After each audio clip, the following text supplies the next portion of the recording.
You're listening to the Central Indiana Sports Report with your host, Greg Mengelt. Joining me once again to talk about the Indiana Pacers is Mike Rich. Mike, we are not here to talk about the game that just ended. We're here to talk about the playoffs, but we kind of have to talk about the game that just ended. The Pacers beat the Cleveland Cavaliers in double overtime with guys like Quentin Jackson and Enrique Freeman and Johnny Furphy, while Cleveland went even further into their bench because they didn't play anybody. The largest comeback by any team this season in a game. The Pacers were down 27 to win the game, and the 50th win of the season, and that hasn't happened in 11 years. So, interesting day. Outstanding day. Johnny Furphy, gosh, what a game he had. For end of his rookie season. So Looks like they got they found a good one in him, didn't they? yeah, I just the excitement of the bench, the starters. You can just see it's so true. It's so genuine. The chemistry on that team is fantastic, and I think it's probably one of the best locker rooms the Pacers have had in a long, long time. And to get that excited about some people that are third string, and I text you. I was like, I'm about ready to fall asleep. This game's boring. I'm tired of watching them be down, and I sit there and watch a little more, and I'm like, holy crap, they're going to come back. You and I were talking about just not watching the fourth quarter and Yeah. doing the podcast early, but Yeah. they convinced us to stay with them. They did, and it was a good game for those young guys and some good experience, and but no, I was really happy to see uh, Quentin Jackson and Johnny Furphy and Freeman and all of them just come. It was pretty exciting watching them. I just you can tell they're role players, and coming off the bench and supporting our starters is a big thing. And the change with starting today, just the change in the role definitely I think impacts the game. But they came around and ended up being a good game. One of the things I thought was interesting about that game was Jared Allen. And he starts and he plays 1 minute to get 82 games in, and that seems to be a huge accomplishment these days if somebody plays 82 games. There were some seasons where the Pacers had all 5 guys with 80 starts. Right. And now it's a huge accomplishment to play 82. I know, with this load management stuff, and and I know we do it too, and we rested our starters, and we've wrapped up the 4th seed, and very unconventional way to win 50 games today. But I think that was pretty cool for them to top 50 wins this year. So not where we thought they would be. I thought they'd probably get 4 or 5 more wins, and they struggled at the beginning, 10 and 15 out of the gate, but they turned it around, and they're playing well at the right time, and they're healthy. And we don't have to worry about that anymore because it's a brand new season coming here. The playoffs, Mike, as of right now, we do not have the schedule yet, but you and I will talk again once there is a schedule. But it is the Indiana Pacers hosting the Milwaukee Bucks in the first 2 games, and of course the game 7 if needed. So home court advantage to the Pacers against the Milwaukee Bucks, and probably maybe the greatest player in basketball right now, and that's a little worrisome to me. He's playing great. Damian Lillard out. He's stepped up. He's played really well to finish the season. Giannis he's a fantastic player. Plays hard every minute of every game. Every minute, and he And there's a little beef with the Pacers, and Yeah. they're going to come out and they're going to play as hard as they can. They're going to play with a chip on their shoulder, being a fifth seed, and thinking that they're better than the Pacers. And I think it's going to be a good series. I think Well, it's Mike. Well, Mike. The Bucks were better than the Pacers head to head this year. They won 3 out of 4. The Pacers' only win was a 1-point win at the buzzer, but all 4 games were close, and at least 2 of those 3 losses for the Pacers, key players were out. So right. kind of hard to make much of the head to head. But I'm just gonna say this right now. I kind of thought I might save it for the end, but I think Milwaukee's gonna win this series. I'm going to be again more optimistic, and I think it's the Pacers in 6. Pacers and 6 are good. Pacers are going to win it on Milwaukee's home court. I love that Yep. idea. Love that. I can definitely see the Pacers winning. They won 7 of their last 8. I'm going to be honest. I don't think they played very well in that stretch. Particularly, they had a lot of really bad starts to games. Hmm. They barely beat a lot of bad teams. I'm not sure they're playing as well as their record says. I think they have struggled in the beginning of games. I mean, it seems to be kind of consistent with this team that they struggle at the beginning of the games. Particularly Tyrese Halliburton. Yeah, yeah. The first half consistently, multiple times, has been a little difficult for Halliburton. But again, I mean, to find ways to win, and that's what matters. They're winning those games, even though they might be struggling, but they find a way to win. But And if you fall behind good teams like they've been falling behind bad teams, you the chances of yeah, catching up are a lot less. And we're in the playoffs now. There are no bad teams. no, there's no bad teams, and I mean, we even saw it today. I mean, with Cleveland, I mean, just the defense and the ability for Cleveland. I mean, they were lights out on 3-point range. I mean, it was like a shoot around, and that's kind of how our starters play a little bit too. But I think defense changes when the playoffs start, and I think there'll be more attention to defense. I think they'll be more prepared. That first game does worry me a little bit. Um, I hope they can pull off and start out 1-0 and win that first game at home and maintain home court advantage. They let that one go, it's going to be a tough series. All right, Mike. So the playoffs unofficially get underway Tuesday. The Magic and Hawks in a play-in game. What do you think of the play-in system? I think everybody gets a participation trophy. I don't like it. I mean, I understand why they do it. They want, more teams to play and, towards the end of the season. So, key players are playing at Yeah. the end of the season. And I mean, that makes sense. But, I And if a mean, team, let's say that Giannis was out the first 50 games and yep. they went 15 and 35. Well, the Giannis comes back, they still have a chance to get in there. That's why I kind of like what the and, thinking. and, and that's where Orlando's at right now. Yeah, I that's right. mean, That's right. they're healthy at the end of the season. They've pushed to get into that play-in game, and I think they'll beat the Hawks. And for that reason, yeah. But again, I don't know. 5 teams are out and 10 teams are in. It's Yeah. Yeah. Well, everybody makes it, it's and your every lottery sport teams now, and don't. I really love those baseball pennant races where a team with 100 wins wasn't even to get in the playoffs. Hey, Right, if you're right, not the best, you don't get in. That's the way it is. right. But I also kind of like this. It adds a little flavor to the playoffs. It gives you a couple games to watch. In the meantime, to kind of and the Bulls are kind of interesting. They're a veteran team. Hmm. They play the Heat on Wednesday.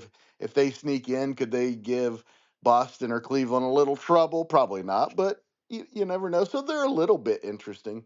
And you talked about the Magic, one of the most talented young teams in the league, who spent most of season without their top two players. So, Mm-hmm. and still ended up 41-41, and they were the 3 seed when those guys started going down. So, Right. but they have not looked dangerous at all, even when those guys have gotten back. So we'll see. To me, it looks like Boston and Cleveland are head and shoulder above everybody else. Do you agree with that? I agree with that. I think I still think Boston's the team to beat in the whole thing. What if Porzingis isn't healthy, because he almost never is? Then I think it's a little more of a challenge, but I still think they would get out of the East. Well, I I just just think I think the experience, the talent. I think they were on cruise control all season, and I think they're going to play at a different level during the playoffs, and they're going to be tough to beat. I just think Cleveland looks like the better team. Maybe you're right with the experience, and that'll be something. But to me, Cleveland, what they showed me the last couple of days is they have a really impressive depth. Early in the season, it looked like that was going to be the thing that stopped them, but they Right. they completely changed that with some moves that they made.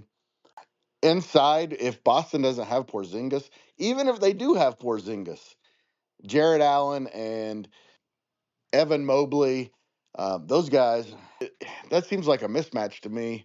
And Cleveland's huge, and they're talented, and all 5 of them score, and their benches. I'm really impressed with Cleveland. It's the same thing in the West. I mean, the regular season's the regular season, and Oklahoma, won what 66 games, Yep, and one of the best and regular seasons ever. one of the best regular seasons. This is one of the best regular seasons Cleveland's had. Now they just need to prove it. They need to prove that they're the best, and to be the best, Cleveland's gonna have to go through the best. And I think Oklahoma's got a pretty tough route in the Western Conference too, because I think Absolutely. any one of the teams can knock them out. Well, Um, I the two here's we don't want to get too sidetracked on the West, because we're going to talk about all of the playoffs coming up later this week. We're going to preview all the series and make our predictions. You and I and Will Rutherford. But I do want to say, and the thing about Oklahoma City is they play hard every night. They have great depth. They have great balance, and that works very well in the regular hmm season. In the postseason, though, everybody plays hard. The depth is important. Gilgis Alexander is a really good go-to player, but would you rather have him or about 5 other guys with playoff experience? I don't know. I just yeah, when you look at that Lakers team and how they're built for the playoffs, and you look for that Denver team of Jamal Murray's playing well, and how they're built for the playoffs, and the Rockets Golden are State. Golden State exactly. They were the other one, Yeah, and the Rockets and Oklahoma City. I just have a feeling that as talented as they are, and man, the Rockets' future, whoa, man, yeah, uh, they're going to be tough. I feel bad that they have. I think they drew Golden State, so I think that's going to be a tough. tough series. It's going to be a Although tough series. as we speak, we don't know yet. The West is still playing Right. their final game, so a lot could change in the West as far as I can see. So It could. yeah, so I don't want to make any of those proclamations of who's in what position in the West, because there's still a lot of, except for 1 and 2, we know for sure is Right. the Oklahoma City Thunder and the Rockets. The Lakers are going to be in the top 6. Everyone else, it's still up in the air from position number 4 to position number 8 is 2 games. But Be all the interesting teams to see are how it all plays out. All the teams are in. Let me go over the East real fast, Mike. It'll be number number 1 Cleveland. They will play whoever is the 8th seed. That'll be either Orlando, Atlanta, Chicago, or Miami. Boston is the 2 seed. Of course, they'll play either Orlando, Atlanta, Chicago, or Miami. They will be playing in the play in. But we do know that it'll be the Knicks and the Pistons. Put on your boxing gloves for that one. Yes. And the Indiana Pacers against the Milwaukee Bucks. Man, those 2 series should be great ones. I think they're going to be great series. I'm excited. Start the first round that way.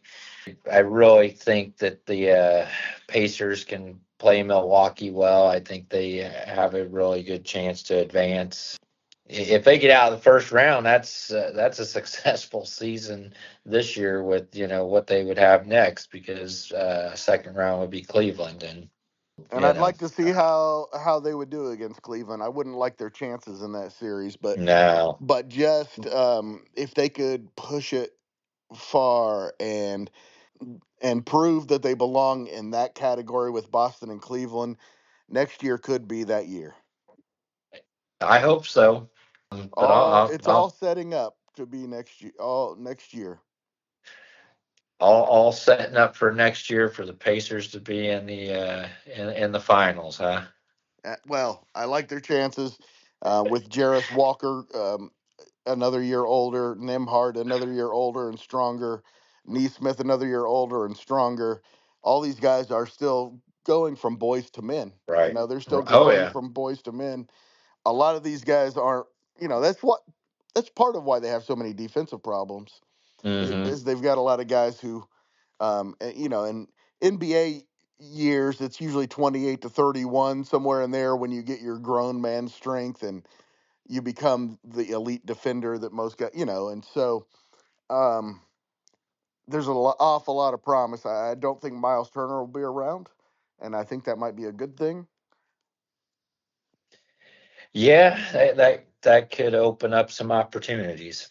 I mean, I like Thomas Bryant. I don't know if Thomas Bryant is that starter in that No, rotation, but no, no. um, If he's your but starter, you're in trouble.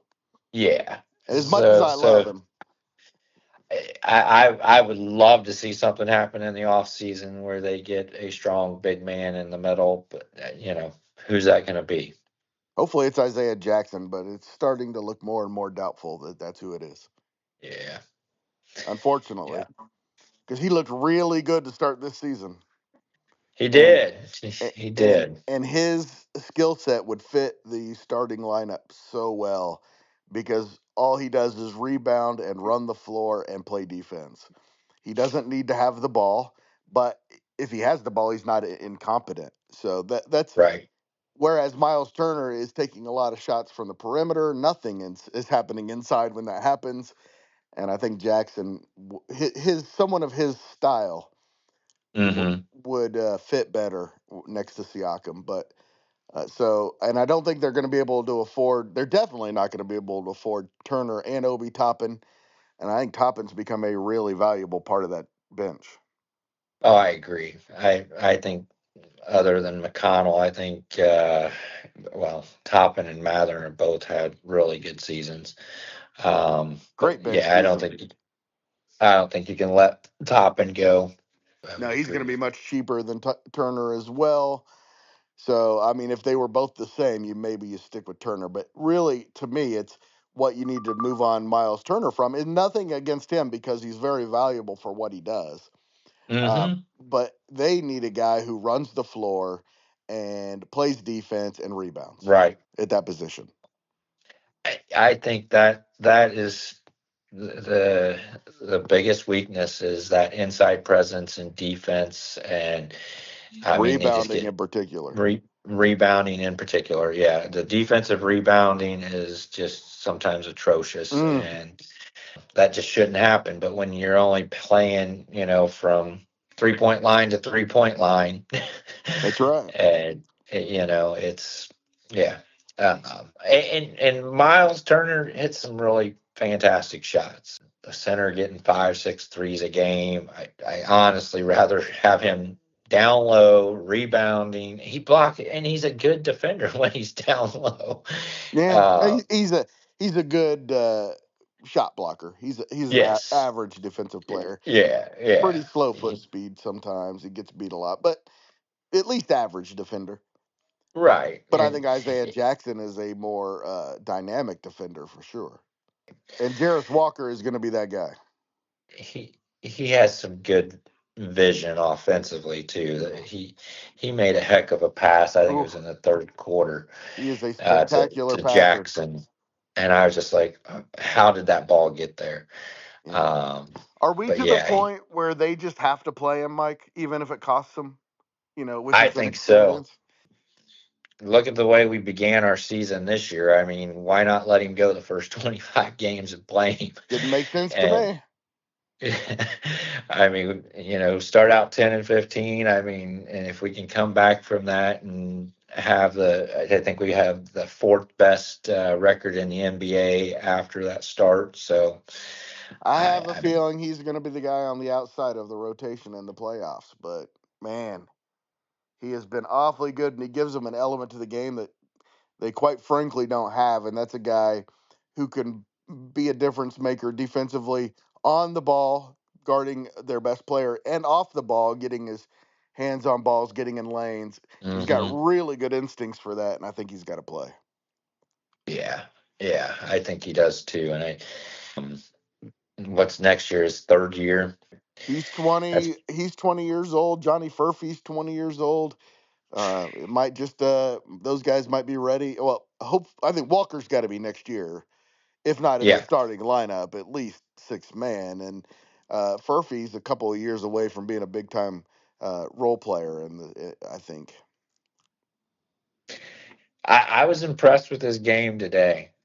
I mean, he was aggressive. He was, rebounding. He was dunking the ball to when he tied the game, and he put it down. I was super excited for him, and uh, I think that's the one thing this team is.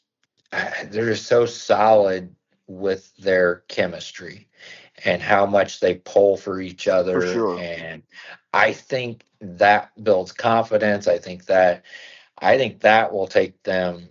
I think that gives them a chance in these playoffs. And I'm optimistic. I think they can get past Milwaukee, and I think they can get past Cleveland. It's going to be a tough road, but I think got the right chemistry. I think they've been in enough close games. The playoffs are going to be some close games, and I think the experience they got from that is going to carry them forward in the playoffs. We will talk about the Pacers and Bucks more before the series begins, and we will make our playoff predictions later this week. Appreciate your time. I know you're a busy man. Always fun talking Pacers with you. Looking forward to talking more here in the next couple days. Thanks once again for Mike, one of my favorite people in the whole world. Love talking Pacers with my man Miguel Rico. And thank you for listening. We always appreciate it. And again, don't forget about our Pacers Bucks preview and our NBA playoff preview coming up later this week.